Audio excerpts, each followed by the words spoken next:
Good evening and welcome to the final day of faculty seminar, The Conference. I'm Jody Delaney. I'm the Executive Director of the Television Academy Foundation. First tonight, we have some of the talent behind Little America, the anthology series on Apple TV+, which presents 8 distinct immigration stories, stories of humor and of heartache and of joy. I want to thank our partners at Apple TV+ for bringing this conversation together. Our moderator is award-winning host and playwright Janelle Riley. Janelle is the Deputy Awards and Features Editor at Variety, in addition to her talents as a playwright, screenwriter, and the host of the Variety PBS series, Actors on Actors. Joining her on our panel from Little America, we have creator and executive producer Lee Eisenberg, writer-producer Mfaniso Udafia, casting director Adam Caldwell, and one of the stars of the series, Haz Slayman. I'll remind you once again to use the Q&A box at the bottom of your screen to submit questions for the panelists throughout the discussion. And with that, I want to thank you all again for joining us, for being with us this week for our first virtual conference. Take it away, Janelle and team. Have a good time. Hi, thank you so much for having me. As she told you, my name's Janelle Riley. And if you're anything like me, you've become obsessed with Little America in the last year. I'm so thrilled to welcome today's guests who make up the talent both on and off the screen of this wonderful show, which has already been picked up for a season 2, which is great because I can't wait. If you guys just want to wave so everyone knows who's who, we have casting director Adam Caldwell, creative executive producer Lee Eisenberg, the actor who starred in the, season finale, the Sun episode, Haz Slayman, and a consulting producer on the series who also scripted one of my favorite episodes, The Cowboy, Mfaniso Udofia. You know, I practiced saying that and I knew I would butcher it. I apologize. I was feeling so confident going in too. Thank you all for being here. Whenever I have people as accomplished as you all are, I actually like to go back to the beginning and ask, what was your first job in the industry? The first time you felt you could call yourself an actor or call yourself a producer or a writer? Who wants to take it? Should I start? You go, Lee. Sure, go for it. So the first time that I felt like a writer, well, I got hired. I was a production assistant and a writer's assistant for a long time, and I finally got hired to work on JAG. I don't know if you guys remember JAG. It was the military courtroom show. And I got fired while writing the outline for JAG about a month into my first job. And it was kind of my whole family, everyone was so excited that I finally got my first job. And then I remember going to my cousin's wedding and knowing, you have that feeling, you know, that you're going to get broken up with, or you know you're going to get fired from a job. And everyone was so excited for me. And then 2 weeks later, I got fired.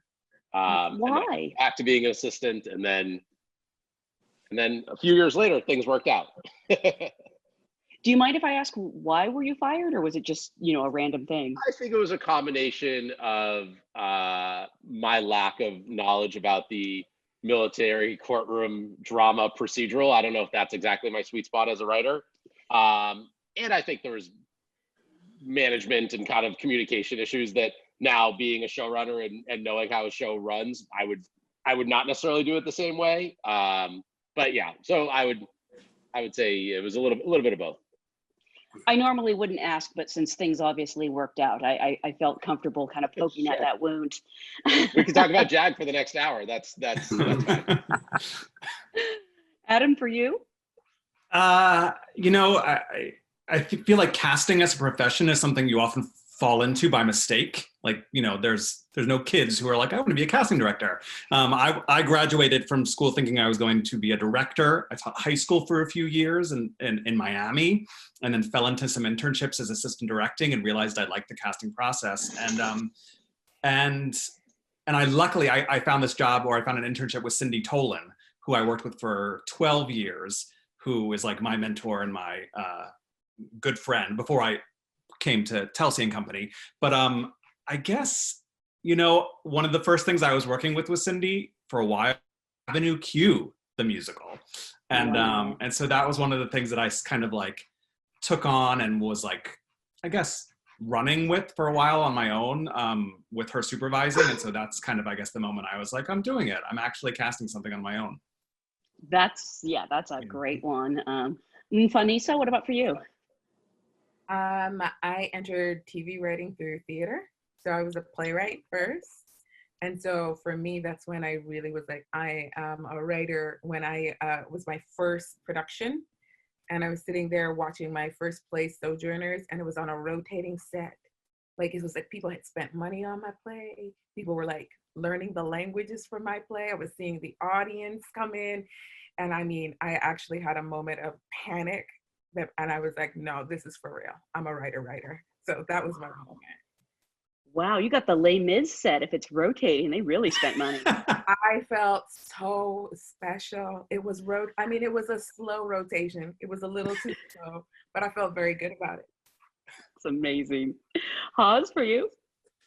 I guess for me, I'm a little bit unsure in terms of how to answer it. Like, are you asking professionally, or because, you know, as an actor, you start not professionally, if you know what I mean? Do you want me to go that way back, or well, professionally? You know, for you, when did you realize that, you know, you wanted to do this for a living? Like, did you start out with acting as a hobby and there was a moment that it clicked for you? Great, perfect, thank you, that helps me. Actually, when I was 21, I moved to America from Lebanon with the dream of becoming a recording artist. That was really my passion, singing and music. Well, that didn't work out. It was actually September 11th, unfortunately, that made me slowly realize that I'm not going to be successful at it, because my music had some Middle Eastern influences in it. And, you know, 9/11, Arabs were not popular at that time. And I actually then decided to want to pursue acting when I was about 29. So pretty late, yeah. But the acting bug, I caught it in Lebanon when I was at university. And, you know, like, you have to take full credits so you can pick different kinds of courses. And, you know, being that I'm like an artist and whatnot, I was like, oh, acting's interesting. Let me explore that. I took a class, and then I'll never forget the acting coach said to me and my partner, because they team us up, he said, you two have the potential of being excellent actors. So it was like throwing shade, but also giving us compliments, because we're not that good, but he saw the potential. And so for me, that was when I caught the bug. And then when I realized that the singing is not going to be it, I wanted to explore acting. I was very curious about it. And sure enough, it became my calling. Wow, that's so cool. I didn't know you could sing. You need to get in a musical. Well, Talk to Adam about that. I did the musical Venice at the Public Theater in New York. You did? Which one? Venice. Oh, Venice, the musical. Oh, yeah. Okay. Yeah. All right.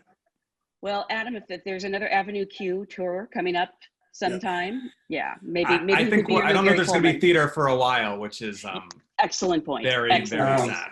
Yeah. I actually want to start at the beginning with Little America. This is an anthology show based on stories that appeared in Epic magazine. Lee, how did this sort of develop into a series from the initial idea? And I think we'd all love to know, what's the development process like at Apple TV Plus? Sure.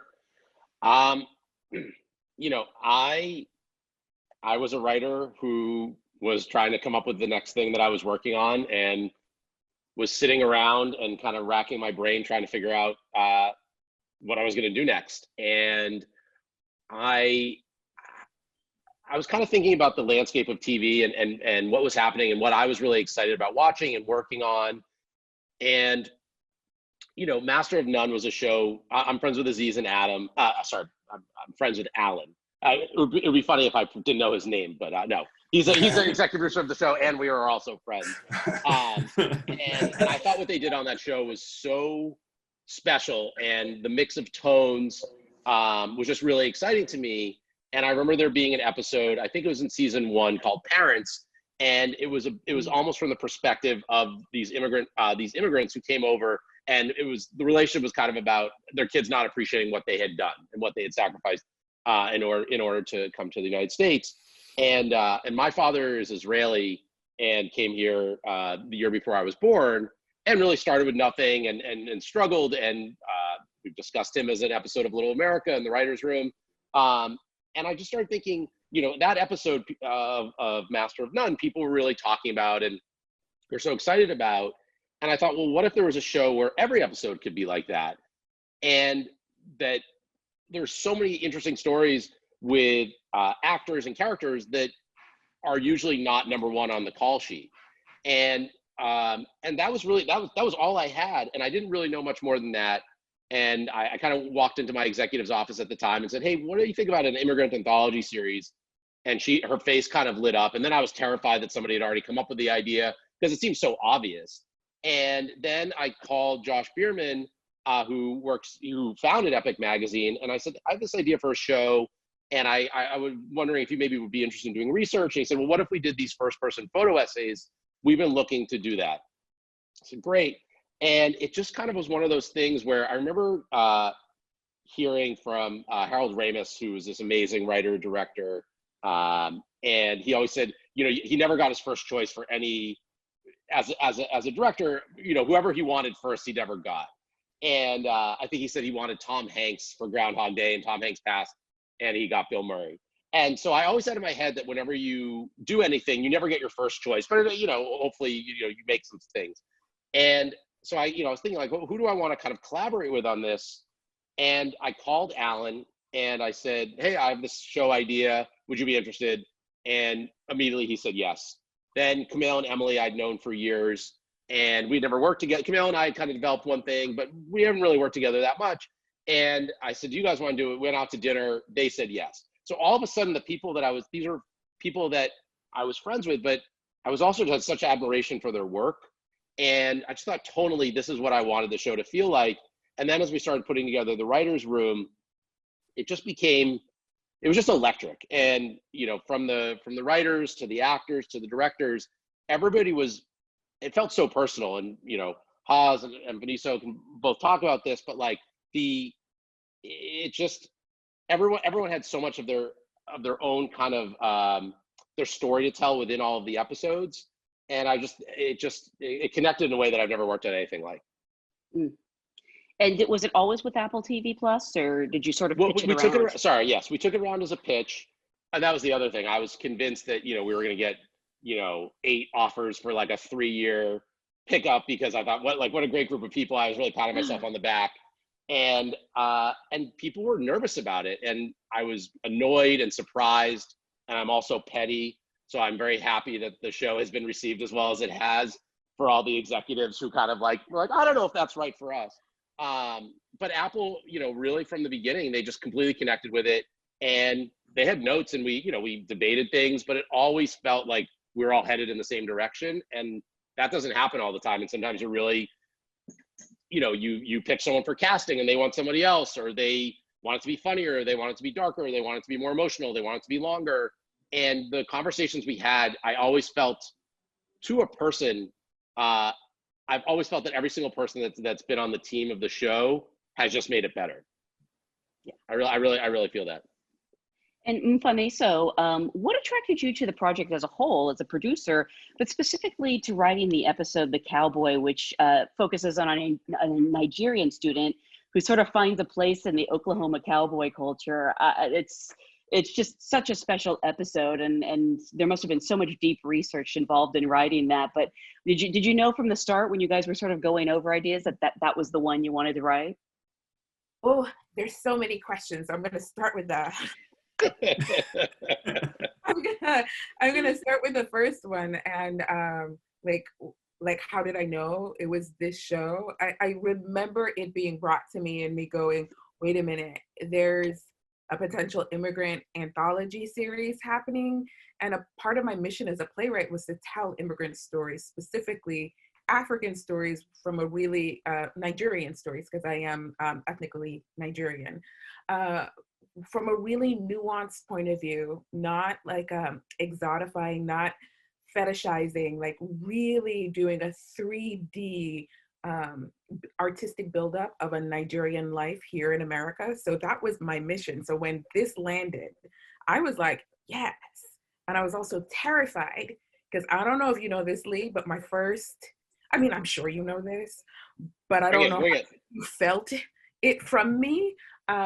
My first job was 13 Reasons Why, and I was a staff writer. So to walk in my second job as a consulting producer, I was out of my mind with fear. I was like, I'm like, what do you mean I'm a whole producer? I just, I was like, I didn't know what that even meant. That part I didn't feel. That part I didn't feel.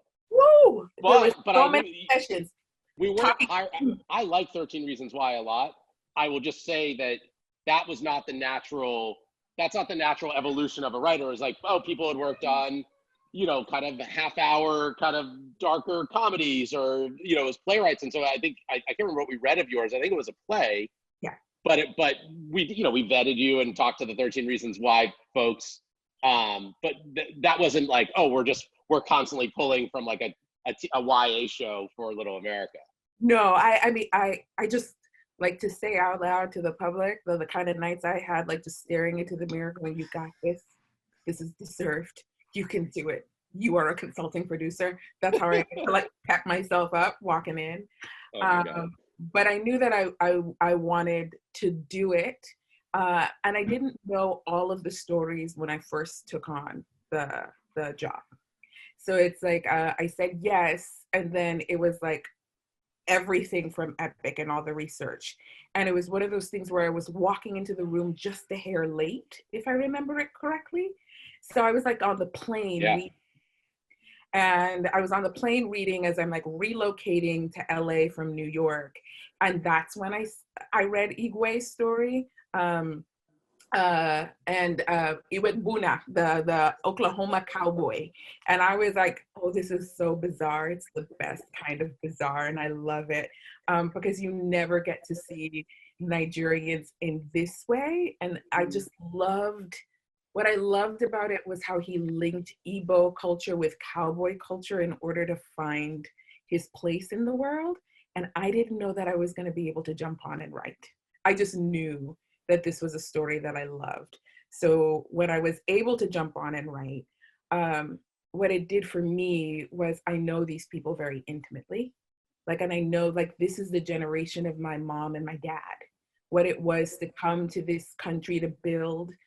One of the plays that I wrote, Sojourners, is talking about this group of people and how they entered into the America in very strange pockets of America that are unexpected.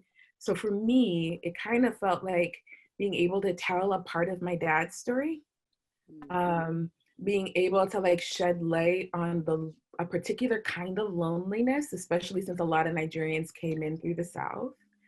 And then to give that that moment to really land the moment of the decision to stay when a lot of these Nigerians at the time all intended to go home. So it just felt like a little bit of a love story to my own family. And I was just to work with Brian on it, who was one of the co-writer, and have Lee and Sean and everybody helping with it. It was perfect. Such a fantastic episode. And I feel like every episode kind of has to start from scratch because you create a new world for each one. I really think of them as movies, as individual movies. Adam, that's got to be exciting from a casting perspective, but also intimidating. And are you casting one episode at a time or all at once? Where do you even begin? Oh, I think when we Mfaniso, sorry. The fear you talk about is very real because this series almost killed me and 8 of my colleagues as we tried to wrestle it to the ground. I mean, Lee knows. I'm shocked that, by the way, that Adam's hair is just not completely white. That it's just a shock of white. Either I do think between Little America and my twins, I do have a couple of gray hairs coming in now. I would say, so when we started, it was just that when we heard about it, and I was going to meet with Lee, it was just the Farhad episode, which I can never remember what the names actually wound up being. Faraz. They're so embedded in my brain as what they were when we were working on them. And that's all it was. But when I Googled it and I found that also all of the articles, I mean, I don't know if Janelle, if you read them. Haas, have you read all of the articles that all the stories? No, I've only read my episodes, but I've seen. They're so good. I mean, they're so fascinating. So it felt like, oh wow, almost any of these can be turned into a really compelling story in a half an hour journey. And so it was really, really exciting. And we started. It we started off just on that one, and then I think the Kabir episode underway. And so it felt like, oh, we're going to get kind of work on one at a time. But quickly that went out the window because I think the third one we started on was the Chinese mother. And then all of a sudden that had to get pushed to the last because of the cruise ship. So all of a sudden, I think then we hadn't even started on a search for any of the Igwe characters. And I think that's when we spoke, Mfani. So that it was like, because we were going to be dealing with all these visa deadlines and who could speak what languages, where we could search from, whether it was the US, we were going international, we had to meet those deadlines. Could we even get them visas? And the timeline just became so crazy and trying to beat all of these deadlines that we truly were working, I think after the first one, we were working on every single episode at the same time. And everyone required a different kind of search and a different kind of research. And luckily the studio understood and Lee understood, and they kept allowing us to put more staff members on to focus on different aspects of the search. But it was nuts. I mean, I think we had, at one point we had 10 staff members working on it at the same time, which is unheard of. You usually get, you know, casting director, an associate, and an assistant. You said, Janelle, you said that it's like, you know, you think of it as eight movies. I think of it, I kind of toggle back and forth between TV and movies. It really feels like 8 pilots. And you know, when you have a pilot, you know, everyone's kind of focused in on this one thing, and the director is, you know, making sure that the locations for his episode or her episode or this or that. And with this, everything was happening at once. So I've never, and I'm sure Adam, you felt the same way, I've never been part of a project that had more emails. Like, I would sometimes just have to take a day off of work just to respond to all of the emails, because it would be like, okay, we're doing a location scout in Montreal for Haz's episode. The dialect coach for the Chinese episode on the cruise is this. We still need to negotiate the cruise thing. The Ugandan casting office, their power went out, and we still need to get outlines from 3 different writers, and we're editing an episode. And then the music supervisor tracked down a song for the, you know, for the Mexican episode that we're gonna do for the main. It was just, everything was on top of each other. Wow. And it was, yeah, it was a lot. Very satisfying, but a lot. It wound up being satisfying, but it really did feel like at any moment, like we're not going to be able to deliver this character, or so many sacrifices are going to have to be made for us to cast someone in this very small window of time. But luckily it didn't feel that way. Like, it really felt like everything fell into place and worked out. And, you know, we had all the support we needed from all the different departments to make things happen. I'm so happy for the kind of work though. Like I remember like the joy of the Luganda, like finding like the Lugandan speakers. I was like, yeah. I remember that one being kind of tricky, but like the dedication it felt like everybody had. There were people that were self-taping that had never acted before. I mean, it was, and it's also things that you don't think about when you write an episode, like the Nigerian acting community, the bench is like 800,000 people. It's Nollywood. So I didn't know that. So there are I mean, it was the people that we cast in that episode were just incredible, and the right people. To an actor, I think we were spot on. But there were at every single role, there were 5 people that were like, well, that guy's incredible. Maybe he should be the brother. Oh, that should be the brother. And the Ugandan episode, I think we got great people too, but the bench was much smaller. The community was smaller. And so you don't think about that, where all of a sudden you have somebody who has to give a big speech, and it's like, oh, no, the camera's over here. Don't look directly into the lens, because they had never acted before. Wow. And obviously we have one of your casting discoveries here with Haz, who plays the titular son in the season finale, young man who's forced out of his home in Syria after his father discovers he's gay. Haz, what was sort of your reaction? I don't know if you got the whole script up front, and it's such a beautifully written and shot episode. What was sort of your response when you read it, and why was playing this character meaningful to you? Well, first, my response was, I was just like, I couldn't believe myself that I actually was not even fortunate that something like this, a story like this is being told. I mean, not only a story like this, it's a real story based on a real person who's alive. And I'll start by saying, here in America, many gay kids that are bullied are committing suicide. And even not bullied, like even older, there's a lady, 25 years old. I don't know if you guys ever seen that show on HBO Max. We're here. And they travel around the Bible Belt, Branson, Minnesota. You know, again, hearing those stories, and you think like this is over in America, but no, even in America, this is happening. And so for me, it became bigger than just the story about Shadi. It became about all of that. And for me, that meant the world to me. And then add to it, though, the fact that, you know, he's Arab, he's Muslim, he's Syrian. So for me, like when I read the script, like I fell in love with him already, and I felt like he was family. And I didn't even need to meet him, but then I met him at the premiere, and now we're friends. We're always in contact.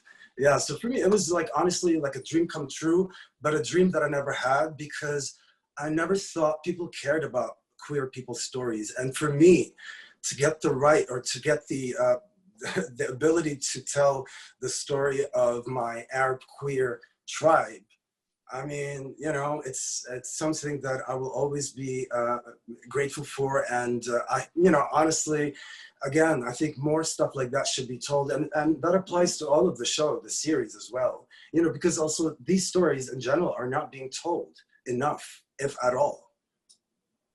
I'm curious, I'm trying to rack my brain going over your filmography. Have you ever played a real person before, or was this a new experience? Well, Jesus. Do you consider Jesus real? Oh, don't put me on the spot.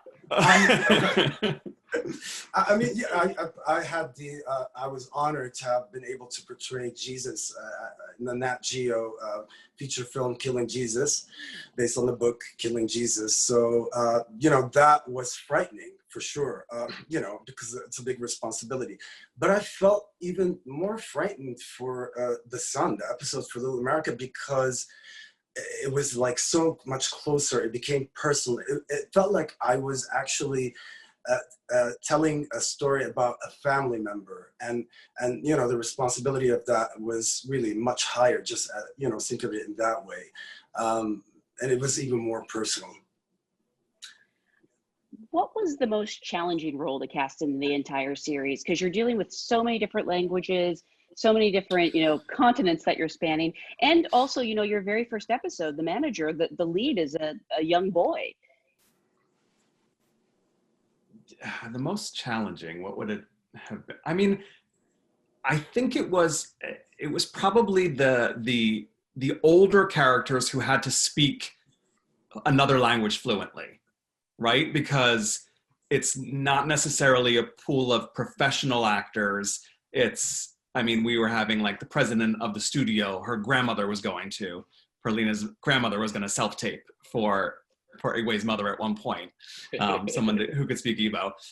Those were the hardest, I think, just because it was really like finding one person at a time to try, not a whole pool. I mean, Brian, the child in the Beatrice episode, you know, it was hard to find a kid who was so real and receptive, and it's supposed to be so little too. So that was a fun search. But, you know, the languages were hard. Sure. And I noticed there's kind of a balance. There are some recognizable actors like Hawes and Sean Tube and Melanie Laurent, and then people we've never seen before. Were you trying to sort of balance new faces with recognizable faces, or was it just varied from episode to episode? I don't know if we had like a game plan about that, right, Lee? Like it wasn't like, this is the map. It was truly, I mean, one of the pleasures of this whole process was about like really honoring the role as written on the page and who could help bring that to life. And yes, sometimes you get someone like, I think you called Haas a discovery earlier, but he wasn't a discovery in that respect. He was great. I mean, I was ready just to make him an offer for this role because I've loved his work so much. So it wasn't really a pre-planned thing. It was just the way it kind of happened and the necessity of it, you know, and sometimes we were able to make offers to people that we kind of were familiar with. I think really the, you know, Melanie Laurent and and Zachary Quinto. Those were probably, Oh, right. which were both in the Silence episode. Those were kind of the names, and they, they did an audition, and they were excellent. But the show, there was so much of giving people a shot, and it really was, it wasn't only the actors, it was the writers. So many of the writers, it was their first, or second time being on a writing staff or writing an episode. For the directors, it was, the directors had all, various levels of experience. And our friend Steven, who did Haz's episode, I think he had made an independent film, but I don't know that he had done an episode of television before doing Yeah, this. Monster Closet. Yeah. Monster Closet. Closet Monster. Yeah. And he was, and so, we were just kind of finding the right people that just connected to the material. And the lesson of it, if there is one, is that we'd see these auditions with people, and you look at their resumes, and their resumes would be like, okay, they were 7-Eleven employee number 3. And then they would just do this monologue and be like, oh my God, I need to put this person in everything I ever work on.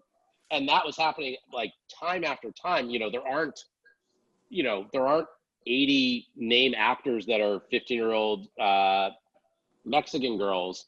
And then all of a sudden Jernest came on, and we would see all these auditions, and it was like, oh my God, she's electric. And I really think from episode to episode, the person, the lead of every one of those episodes had to carry so much, and there's comedy and there's drama and so much emotionality, and for them to kind of bear it all. I mean, Haas is in probably every single scene. I don't know there's a single scene, maybe some cutaways to your father, but generally speaking, we shot for 7 or 8 days, and Haas is there for 8 days. I remember. Oh, sorry. Yeah. I was privy to also like what it meant for when some of these actors were seen. I'm just gonna say it, Kemi Yondo and I went to school together. So Kemi, who ended up playing the lead of the Cookie Lady, we went to school together, and what it means to actually be seen for who you are. And so I was like privy to a lot of those like back end conversations on how important it was that you were able to like stand in a light you always knew you had, but you didn't fit a prototype in the field already. Because a lot of those people in the Nigerian episode, I know them. Like I don't know, Lee, how much you knew, but like at a certain point I was counting people and going, I think I know 30% of who is cast. That's crazy. But Kemi, for instance, I knew you guys were friends. I remember talking to her on set, and she said, I've never played a role where I got to use my actual accent. And so these things that you just take for granted, where people are coming to the United States and so many of the roles are just American accented speaking roles. And it's just like, oh, great, that person's British, that person's Nigerian, and now they put on their Southern affect. And so for someone just to play a version of themselves or feel like they're channeling their mother or something like that, it just connected. I mean, for Haas and Adam and Steven and everyone that was on the set for Haas's episode, it wasn't casual. The story, everyone had a story about coming out, and that was informing the material, and that was the emotionality that was coming through in the episodes, and the relationship with your family. Like all of those things were coming from such a personal place, and that was what was exciting about the show. Not to pull from your stories, Haas, but I think that having that resonance, I thought was really special. I've just never been a part of anything like that. Yeah, and if I may also, like for me, what's wonderful about this show, and then like let's say the episode of The Sun, even though it takes place in Syria, a specific region in the world, it is so universal. Again, I keep referring to America. I said kids are committing suicide, trans women of color are being murdered left and right. Kids right now, gay kids are being homeless, kicked out, rejected by their families in America. So this is really very universal. And I feel like all the episodes have that element in there, which really is a beautiful reminder for all of us that at the end of the day, we're really all the same, really. Mm-hmm. I want to remind everyone watching that if you have a question for the Q&A portion, put it in the Q&A box and I'll try to get to them. There's been a lot of talk about trying to do better in regards to diversity. in this industry. And people will tell you reasons sometimes, like why they couldn't cast diverse, or, you know, why things have to be the way they are. And I feel like Little America really shows, you know, in its diversity, not just on screen, but behind the scenes as well, that there is an audience for this.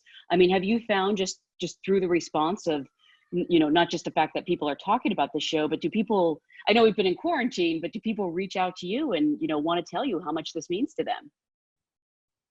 I have had Nigerian people. I don't speak Igbo. I'm Ibibia.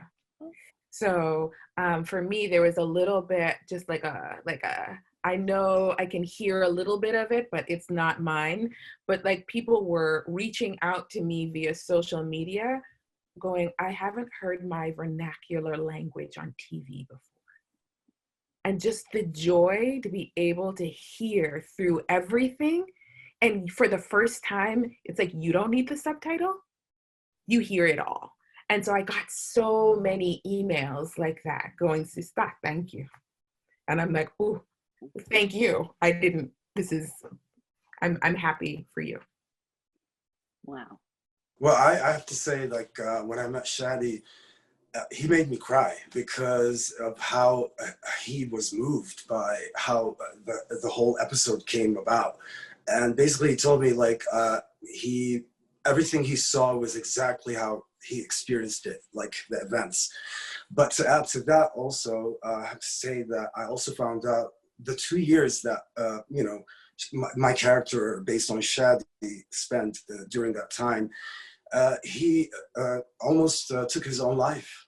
And basically, if he had done that, I wouldn't be here sitting talking to you.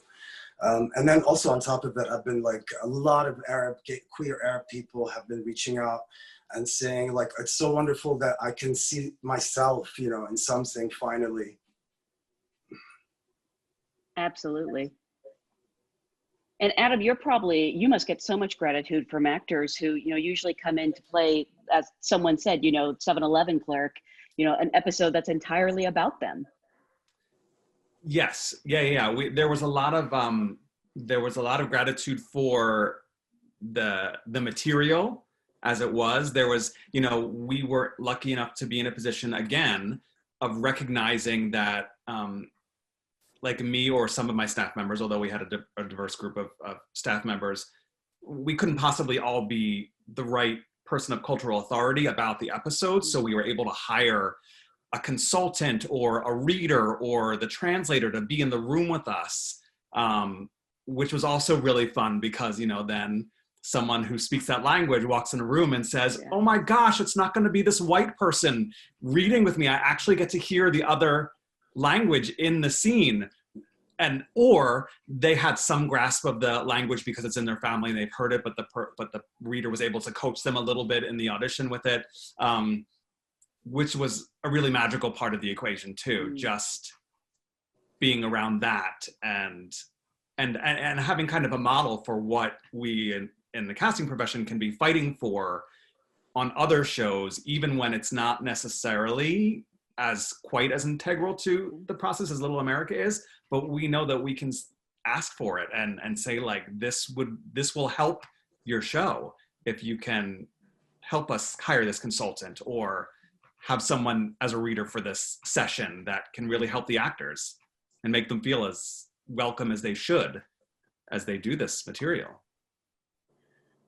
We have a few questions from people wanting to know, basically advice for people starting out in this industry. And I know there's no like one set path, but does anyone have, you know, any sort of advice on not just breaking into the industry, but sort of persevering when, you know, maybe things aren't going your way?